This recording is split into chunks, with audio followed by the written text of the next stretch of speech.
గత ప్రభుత్వం ఇరిగేషన్ రంగం ద్వారా డెకాయిట్ల దోపిడీకి పాల్పడిందని ఆరోపించారు మంత్రి ఉత్తమ్. ఉత్తమ్కు కౌంటర్ ఇచ్చారు మాజీ మంత్రి జగదీష్ రెడ్డి. గత 10 ఏళ్లుగా కేసీఆర్ ఆయన కుటుంబ సభ్యులు ఇరిగేషన్ శాఖని సర్వనాశనం చేశారు.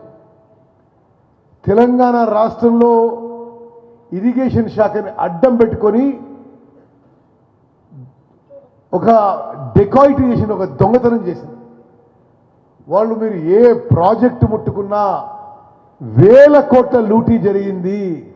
బీఆర్ఎస్ ప్రభుత్వంలో 1,81,000 కోట్లు ఖర్చు పెట్టిండ్రు ఇరిగేషన్ మీద. 1,81,000 కోట్లు ఖర్చు పెట్టిండ్రు. మాట్లాడేటప్పుడు నోరు అదుపులో పెట్టుకొని మాట్లాడాలి. 1,00,000 కోట్లు అంటాడు, 1,80,000 అంటాడు, 1,40,000 అంటాడు, 180 అంటాడు. ఇదంతా మీ డెకాయిట్లు లెక్కలు. ఇవి వాస్తవ లెక్కలు అయితే అట్లా మారవు. ఎందుకంటే డెకాయిట్లు మాత్రమే దోసుకొని వస్తారు కాబట్టి దోసుకొని వచ్చిన సొమ్ములో వాడెంత తినడు వీడెంత తినడు అని చెప్పి లెక్కలు తెలియక మాట్లాడుకునే మాటలు దోపిడీ దొంగల మాటలు మీవి.